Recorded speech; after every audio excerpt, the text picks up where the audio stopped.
Hey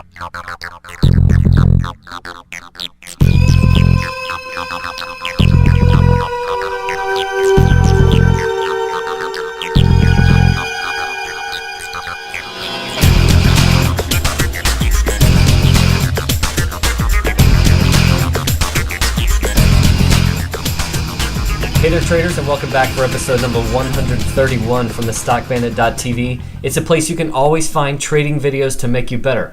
So today is Monday, and that means that it's back to work for most people, and it also means the start of diets for many people. Maybe you even started one today too after a little bit too much weekend indulgence, or the fact that summer's approaching and you want to look pretty good sitting by the pool, right? Well, the funny thing is that diets really require that you have to get really fed up, no pun intended, with how you look or feel to get motivated enough to really take a different approach with what you're doing. And once you have, the motivation is there and you can really start to commit to a new direction. It's usually going to start out on a Monday. So there might be those birthday cakes at the office or plans next weekend that would interfere with your starting a diet on a Monday for any other day. So for whatever reason, Monday's usually the day that diets begin.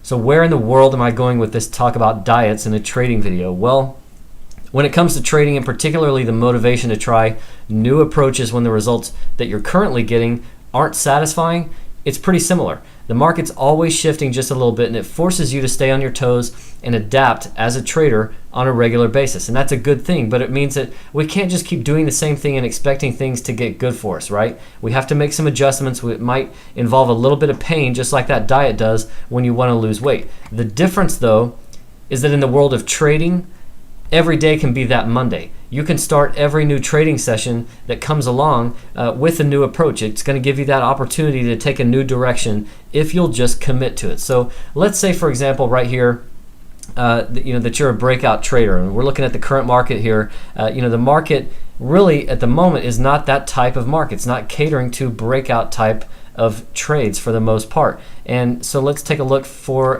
example, the S&P 500. Volatility is running really high. Things are far more reversal prone. We saw this range bound move here for a few weeks, and then a couple of weeks ago we broke down very hard. Well, we kind of overdid it on the downside, so we reversed back up and kind of overcooked that bounce as well, and we reversed down, and then even today we saw an intraday reversal back up. So it's a market that's really changing directions pretty rapidly at the moment. And I'm personally a breakout style trader usually, but when things get a little bit wilder, I've learned to look for more reversals, and this is the type of market that's requiring that. So an example right now of a stock that is a reversal type stock. Let me zoom out here. This is UNT, and this is a stock that I just shorted after this last bounce. We saw a big sell-off. We saw a bounce up here, which kind of started to stall out, and then that was my trigger to get short. And so now this thing is starting to roll back over. This is a reversal play, and it's one that's still working, and I think it needs to develop further.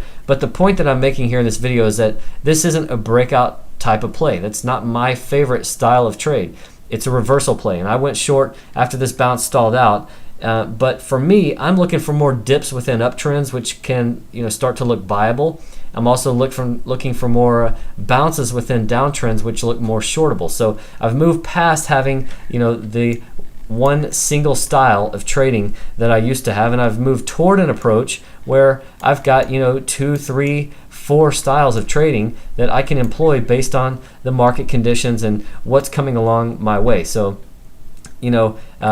hang in there. If you're the type of trader that's really struggling in this market and you look for one particular style of trading that's not there, or it's not giving you the right results, start to watch for some ways to incorporate some new methods into your skill set so that you can not only identify when to make a shift, but more importantly, you can identify which shift you need to make based on the conditions. Thanks for joining me for this episode. I will be back soon with more videos, but in the meantime, trade like a bandit.